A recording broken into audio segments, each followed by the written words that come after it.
গুজব করবে না, লোকের শেখায় দুর্নাম বদনাম করবে না, গীপত থেকে বেঁচে থাকো। আল গীপত অসাধ্য মিনা জেনা। যদি কোনো মানুষ ভুলবশতে জেনা করে নাই, আল্লাহর ইচ্ছা হলে আল্লাহ ক্ষমা করতে পারেন, সেটা আল্লাহর ব্যাপার। কিন্তু যারা গীপত করবে, এই গীপতকারীর গুনাহ আল্লাহ ক্ষমা করবেন না। তো ভাই গীপত থেকে বেঁচে থাকবেন, ওইখানে যাবেন না। আপনি মসজিদে বসে থাকেন, নামতে মুখ করে গুনগুন গুনগুন করে তাসবিহ পড়েন।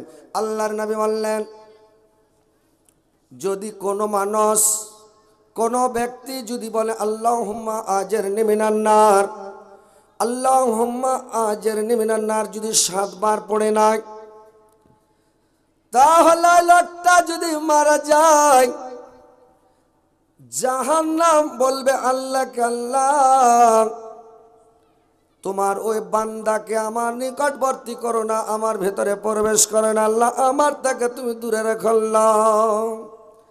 আর যদি বলে আল্লাহুম্মা ইন্নী আসআলুকাল জান্নাত, 3 বার যদি পড়ে রে ভাই, তো 3 বার পড়তে গেলে আল্লাহুম্মা ইন্নী আসআলুকাল জান্নাত, জান্নাত আল্লাহর দরবারে দোয়া করবে, আল্লাহ তোমার ওই বান্দাটাকে তুমি তাড়াতাড়ি আমার ভেতরে প্রবেশ করাও, আল্লাহ তোমার ওই বান্দাকে তাড়াতাড়ি আমার কাছে নিয়ে এসো, আমার ভিতরে প্রবেশ করাও। তো ভাইরে আমার, এই তাসবিহ গালা সকালবেলা পড়েন, বুঝতে পারছেন? নামাজ পড়ার পরে তাসবিহগুলো পড়েন, জিকির করেন, আল্লাহকে ডাকেন। আল্লাহর রাসূল বললেন, তোমরা তাসবিহ পড়ো, জিকির করো, আর একটা তাসবিহ পড়ো। আল্লাহর নবী বললেন, একটা সাহাবা এসে বলছেন, ইয়া রাসূলুল্লাহ, নবী গো আজকে রাত্রে আমি বিচ্ছার দংশনে সারা রাত ঘুম যেতে পারি নাই। আল্লাহর নবী বললেন, এই দোয়াটা যদি তুমি বলতে, তাহলে কিন্তু তোমাকে কোনো সাপ বিচ্ছুতে মানে স্পর্শ করতো না, আর যদি করত তাহলে তোমার কোনো ক্ষতি হতো না। দোয়াটা কি হলো? আউযু বিকালিমাতিল্লাহি তাম্মাতি মিন শাররি মা খালাক। এই দোয়াটা যে ব্যক্তি পড়বে, ওকে কোনো সাপ বিচ্ছু কীড়া মকড়া কি যদি স্পর্শ করবে না, আর যদি করে তাহলে কিন্তু কি হবে ভাই, যে তাকে কোনো বিষ লাগবে না, ক্ষতি হবে না। তো এই তাসবিহগুলো মসজিদে বসে বসে পড়েন, ফজরের নামাজ পড়ে গুনগুন করে পড়েন। আর একটা দোয়া আছে রে ভাই, যে দোয়াটা হলো সূরা রুম 17-18 নম্বর আয়াত। আল্লাহ কোরআনের মধ্যে বলছেন, ফাসুবহানাল্লাহি হিনা তুমসুনা ওয়া হিনা তুসবিহুন ওয়ালাহুল হামদু ফিস সামাওয়াতি ওয়াল আরজি ওয়াসিয়া ওয়া হিনা তুজহিরুন। এই দোয়াটা যদি ফজরের নামাজ পড়ার পরে পড়ে নাই, তাহলে সারাদিন একটা মানে আবেদ যদি মসজিদে বসে সারাদিন খালি তপস্যা করে, আল্লাহ আল্লাহ আল্লাহ করে, ই যতটা নেকি পাবে তপস্যা করা। এই দোয়াটা যে ব্যক্তি পড়ে নিল, ওই লোকটা সারাদিন কোনো কাজকর্ম করুক, ব্যবস্থা বিজনেসে লিপ্ত থাকুক, যে কাজ করুক না কেন, ওই লোকটার সমান নেকি আল্লাহ পাক ওই লোকটার আমল নামাতে লিখে দিবেন রে ভাই। এই আমলগুলো করতে হবে, তাসবিহগুলো পড়তে হবে, জিকির করতে হবে। মাগরিবের টাইমে যদি পড়ে দেয়, একটা লোক সারা রাত জেগে যদি তপস্যা করে, ও জানে কি পাবে।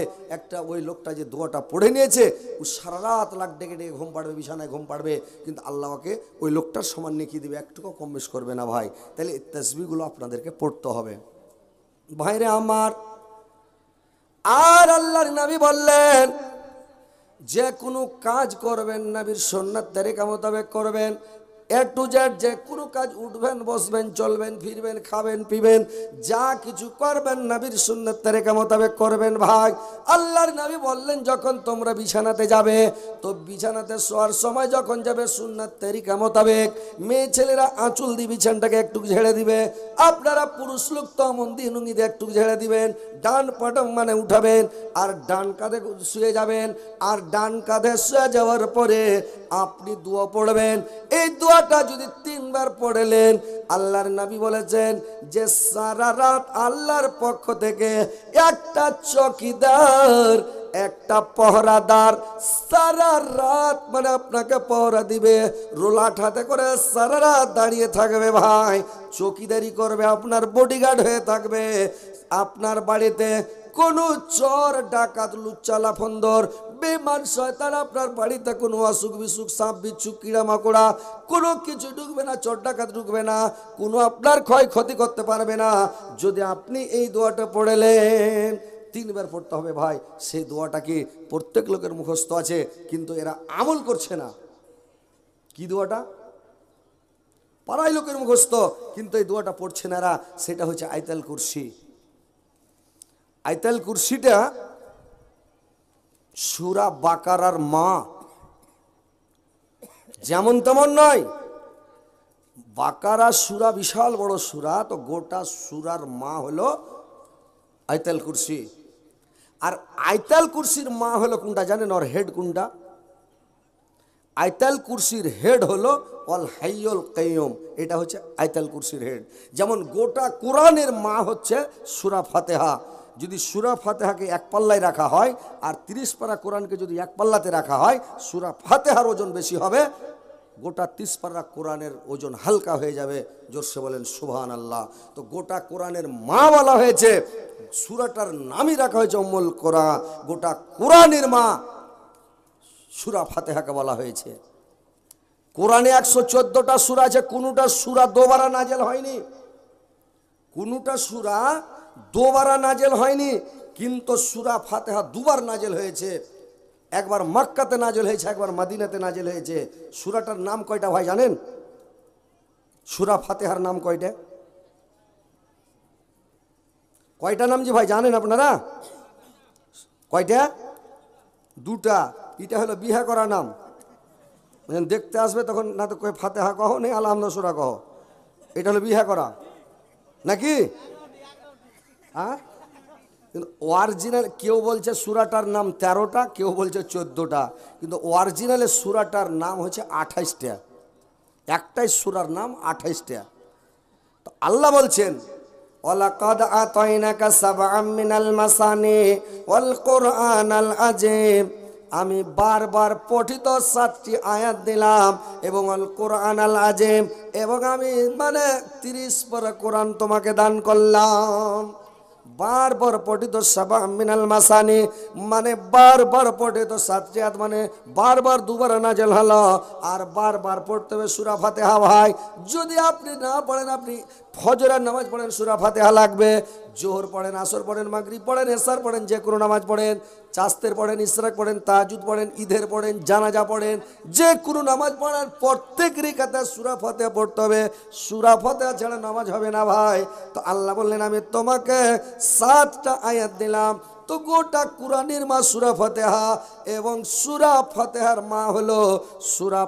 মা হলো কোনটা? সূরা ফাতিহার মা, যে সূরা ফাতিহার হেড হলো এবং মা হলো, সে আয়াতটা হলো ইয়াকা না'বুদু ওয়া ইয়াকা নাস্তাইন। এটা হচ্ছে সূরা ফাতিহার হেড এবং ওর মা। বুঝতে পারছেন? তো কথা হচ্ছে ভাই, যে কথাগুলো আল্লাহ পাক বলেছেন আপনারা ধ্যান দিয়ে শোনেন, আমল করার চেষ্টা করেন, তাসবিহ সব সময় পড়েন, জিকির করেন, আল্লাহকে স্মরণ করেন, কাজ দিবে। আর যদি দুনিয়াবি লোভে লালচাতে পড়ে থাকেন, গাড়ি গাড়ি, বাড়ি বাড়ি, বাড়ি বাড়ি, টাকা টাকা, পদের লালচ, এই পদ ওই পদ, এই হব, মেম্বার হয়েছি, প্রধান হয়েছি, জেলা পরিষদ হবো, এমপি হবো, এমএলএ হবো, একবারে মন্ত্রী হব, এই লোভে লালচায় নমাজ নাই, রোজা নাই, হজ নাই, জাকাত নাই, তাসবিহ নাই, জিকির নাই, সব সময় যদি সব ছেড়ে দিয়ে পাগল হয়ে থাকেন দুনিয়ার পিছনে, দুনিয়াতে মানুষ ধ্বংস হয়ে যাবে, হালাক হয়ে যাবে, বরবাদ হয়ে যাবে, জাহান্নামে ঢুকে যেতে হবে ভাই। কথা হচ্ছে দেখেন, আল্লাহকে স্মরণ করেন। মানিজ্যতের মালিক আল্লাহ, অত ইজ্জুমান তাসা অত জিল্লমান তাসা। আল্লাহ যাকে ইজ্জত দান করে, ইচ্ছা করলে আল্লাহ তাকে ইজ্জত দেয়, যাকে আল্লাহ ইচ্ছা করে বেজ্জত করবো, আল্লাহ চাইলে বেজ্জতও করতে পারে। ইজ্জতেরও মালিক আল্লাহ, বেজ্জতেরও মালিক আল্লাহ, সম্মানের মালিক আল্লাহ, রুজির মালিক আল্লাহ, হায়াত মতের মালিক আল্লাহ, সবের মালিক আল্লাহ। আমরা কিছুই নই ভাই, শুধুমাত্র মালিক হচ্ছে আল্লাহ।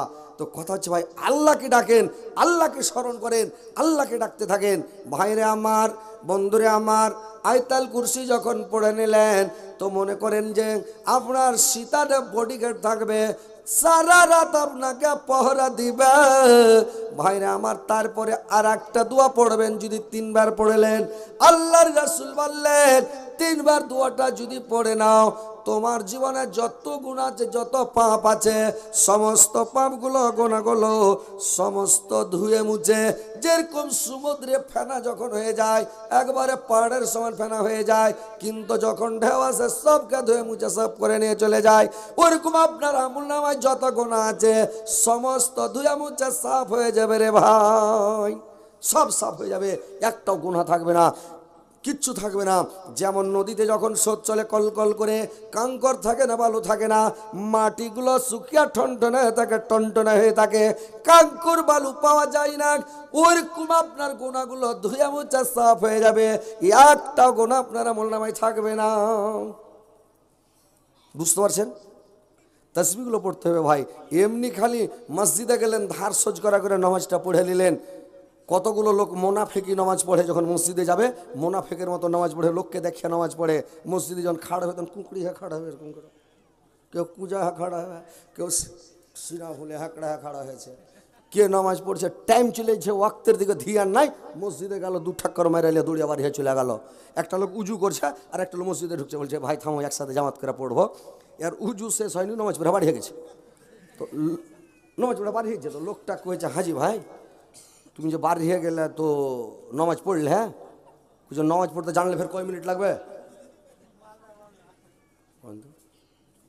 আবার নামাজ পড়তে জানলে বলে কয় মিনিট লাগবে, তার মানে ও নামাজ পড়তে জানে 2-3 মিনিট পড়ে 2 মিনিটে পড়েলে, কোন তোর উজু শেষ হয়নি নামাজ পড়ে বাড়ি গেছে। তো কথা হচ্ছে ভাই ওইরকম নামাজ আল্লাহ পছন্দ করেন না। আল্লাহ পছন্দ করেন ধীর স্থিরভাবে ইবাদত করেন, আল্লাহকে মন দিয়ে ডাকেন, ধীর স্থিরভাবে ডাকেন। নামাজ শুরু করবেন এক ধরতে যেন মনে করতে হবে আমি আল্লাহকে দেখতে পাচ্ছি, আল্লাহ আমাকে দেখতে পাচ্ছে নাকি, তাহলে আল্লাহ খুশি হবে। আর যদিও মনে মনে এটা বলতে হবে আমিও যদি আল্লাহকে দেখতে না পাই কিন্তু আল্লাহ আমাকে দেখতে পাচ্ছে, আর বান্দা যখন এক ধন্ধে নামাজ শুরু করে আল্লাহ ওর দিকে এক ধন্ধে দেখে থাকেন। বুঝতে পারছেন? যখন বান্দা এদিক ওদিক খালি ছাকবাক করে ক্যালেন্ডার দেখছে, ঘড়ি দেখছে,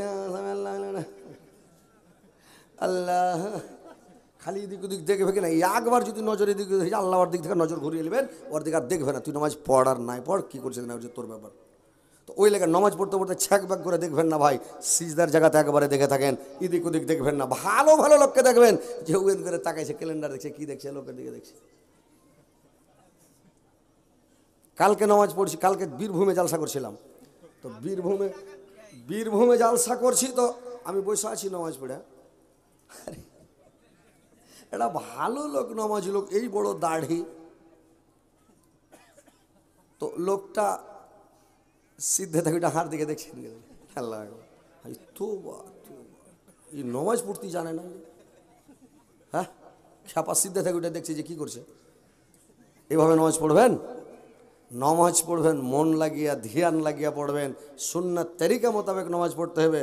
কোনো খ্যাপা আছে সুন্নাত কি করে মানবে, এক খ্যাপা জেনেছে কি যে মানে যদি গতরে আর কাপড় না থাকে, আমাদের দিয়ে একটু বেদাতি বেশি আছে, আমাদের এলাকায় উত্তর দিনাজপুরে বেদাতি বেশি, তো ওরা যদি গতরে শার্ট গাঞ্জি কিছু না থাকে তো কোনো যায় আসে না, কিন্তু মাথাতে টুপি লাগবেই। ই খ্যাপা করেছে যে মাঠে নামাজ শুরু করেছে, তো গতরে গাঞ্জি টাঞ্জি কিছু নাই কিন্তু টুপি তো লাগবে, তখন 5 কার তহমনকে উঠে আর মাথায় দিলে, তহমন খানটাকে মাথায় দেওয়ার নামাজ শুরু করে দেয় কহেন তো। আর দুনিয়া লোক রাস্তা দিয়ে যে সর তামহাড়ি দেখছে ওকে হুঁশ আছে, হ্যাঁ। তো কথা হচ্ছে ভাই নবীর সুন্নাত মেনে চলেন, নবীর সুন্নাত তরিকা মোতাবেক চলেন, আল্লাহকে স্মরণ করেন, মন দিয়ে স্মরণ করেন, আল্লাহকে ডাকেন, ধ্যান দিয়ে টানেন, দিল থেকে আল্লাহকে ডাকেন, অন্তর থেকে আল্লাহকে ডাকেন, এমনি খালি ওই মুখে ডাকলে হবে না। তো কথা হচ্ছে ভাই আল্লাহকে ভালোবাসেন, আল্লাহকে দিল থেকে ডাকেন, আল্লাহকে স্মরণ করেন, আল্লাহর ইবাদত বান্দেগি তাসবিহ জিকির করেন, মন দিয়ে করেন। মুনাফিকি নামাজ পড়তে হবে না, আর মুনাফিকের মতন মসজিদে যেতে হবে না, ওয়াক্তে যান, সময়তে যান। যখন সূর্য উঠতে যায় মুনাফেককে দেখবেন, মুনাফেকের নামাজ ভারী হলো ফজরের এবং এশারের, এশারে জামাত ধরতে মুনাফেক পারবে না, আর মুনাফেকেরা ফজরের জামাত ধরতে পারবে না, এরা যেতে পারবে না ভাই। তো এর আগে সতর্ক থাকতে হবে যে মুনাফেককে চিনবেন তো দেখবেন ফজর ওয়াক্তে চিকা ছুটার সময় খালি ধার সোজ করা করে মসজিদে যাচ্ছে, লোককে দেখে যাচ্ছে যে নামাজ পড়ে, কিন্তু আসলে নামাজ পড়ে না। বুঝতে পারলেন? তো ভাই আল্লাহকে ডাকেন, আল্লাহকে স্মরণ করেন। এবার দেখেন ভাই আমার, এই তাসবিহটা যদি 3 বার পড়ালেন আপনার জীবনে কোনো গুনাহ থাকবে না, কোনো পাপ থাকবে না। আল্লাহর রাসূল আরো বলেছেন রে ভাই, যদি একটা গাছ মরে যায় শুকিয়ে থাকে, ওই গাছটাতে যদি বাড়ি মারেন, গাছটার পাতগুলো ঝরঝর করে ঝরে পড়ে যাবে, একটাও পাতা থাকবে না। ওরকম যদি আপনি দুবারটা বিছানায় শোয়ার সময় 3 বার যদি পড়লেন, আপনার জীবনে একটা গোনা থাকবে না, সব ঝরঝর করে পড়ে যাবে। ওই লোকটা যদি রাত্রির বেলা মারা যায়, ওই লোকটা যদি রাত্রে মারা যায়, তো ওই লোকটা যখন মরে যাবে রে ভাই, কিয়ামতের কোটা একটা কাতার হবে। তো কিয়ামতের কোটা যখন কাতার হবে, তো কাতার প্রত্যেক মানুষের মানে একটা পুরা শ্রেণী ভাগ হবে রে ভাই। হুন্ডা ঠিকা খাড়া হবে না, শ্রেণী ভাগ হবে, কাতার কাতারে দাঁড়াবে। কিন্তু শহীদকারীর কাতারটা আগা দিকে থাকবে। শহীদকারীরা রক্তাক্ত হয়ে থাকবে। কার মাথা ফাটা, গাল ফাটা, পেট কাটা, হাত কাটা, রক্তাক্ত হয়ে থাকবে, অবস্থায় দাঁড় হবে। আল্লাহ পাক বলবেন ফেরেশতাকে, আমার ওই বান্দাটাকে নিয়ে এসো, আর ওই আমার বান্দাটাকে নিয়ে এসে তুমি এই কাতারে দাঁড় করাও, কারণ আমার বান্দাটা মরার কালে শহীদ হয়ে মরেছে। বুঝতে পারছেন? আমার বান্দাটা শহীদ হয়ে মারা গেছে। তো আপনাকে ওই কাতারে দাঁড় করিয়া বিনা হিসাবে আল্লাহ জান্নাত দিয়ে দিবে। আর বিছানাতে গেলেন, আর সুন্নাত তরিকা কিছু নয়, ডানে বামে, ডানে ঘুমাইতে হবে, আপনি এটাও বুঝলেন না, শিখ দাঁড়াম হয়ে পড়ে গেলেন, মোবাইল টেনে শুরু করে দিলেন দেখতে। আরে বাপরে, মোবাইলে এই যে দেখছেন খারাপ খারাপ সিন, খারাপ খারাপ দৃশ্য, আপনি নাটক দেখতে দেখতে কখন ভড়াস করে মোবাইল নিন চলে গেছে। এক খ্যাপা করেছে কি, মোবাইলকে চার্জে লাগিয়ে দিয়েছে, আর চার্জে লাগিয়ে করেছে কি, মোবাইলকে চালু করে গান বাজিয়ে দেয়, ফের ও লিড কানে ভরে দেয়। কত রাত হয়েছে না হয়েছে, যখন ও নিন গেছে তখন কারেন্ট সেট হয়ে যাও, ভাটাম করে ফুটার বডি উড়ে গেছে। মোবাইল একবার ভাইরাল হয়েছিল, দেখালছিল, দেখেছিলেন? একটা চ্যাংড়া মরেনি, চার্জও লাগালছে আর লিডও ভরেছে, আর কানে ভরে নিন চলে গেছে, আর ও ফুটে একবারে উড়ে গেছে, তো সব কালো যায়। দেখাছিল না? খবরদার, চার্জে লাগিয়ে লিড কানে ভরবেন না ভাই, না মরার মন থাকলে করে দিয়ে মরে যান, বুঝে নেবেন টেলাটা। তো কথা হচ্ছে যে এরকম করছে। আরে ভাই, বিছানা যাবেন সুন্নাত তারিকা মোতাবেক যান। দুনিয়াতে এসেছেন নবীর সুন্নাত মেনে চলেন। খালি মুখে দাবি করলে হবে না আমার নাম আব্দুর রহমান, আব্দুল খালেক, আব্দুল মালেক, আব্দুল জলিল, আব্দুল খলিল, আব্দুল জব্বার, আব্দুল গাফফার, গরুর গোশ খেয়ে হয়ে গেল মুসলমান, সেটা নয়। আপনাকে কাজের মুসলমান হতে হবে, নবীর সুন্নাত তারিকা মেনে চলতে হবে। তারিকা দেখাই দেবে আমি নবীর সুন্নাত মেনে চলছি, আমি মুসলমান। আপনি দাবি করলে হয়ে গেল আমি মুসলমান? মুসলমান আপনাকে প্রমাণ করে দেখাতে হবে, আপনাকে প্রত্যেক সুন্নাত মেনে দেখাতে হবে, A to Z। আপনি যেটাই কাজ করবেন, উঠবেন, বসবেন, শুধবেন, খাবেন, চলবেন, ফিরবেন, যা কিছু করবেন, স্ত্রীর সাথে সহবাস করবেন, এটাও সুন্নাত তারিকা মোতাবেক যেন হওয়া চাই। সাহাবীরা বললেন, ইয়া রাসূলুল্লাহ, এটা ফের কেমন কথা বলছেন? আমার মোহর দেওয়া স্ত্রী, হালাল স্ত্রী, বিয়ে করা স্ত্রী, ফের আমি সহবাস করবো তো নেকি পাবো? বললে আল্লাহ রাসূল বললেন, তোমরা যদি সুন্নাত তারিকা মোতাবেক তোমার বিবির কাছে যাও, সহবাস করো, ওটাও তোমার মানে ইবাদতের মধ্যে গণ্য হবে রে ভাই।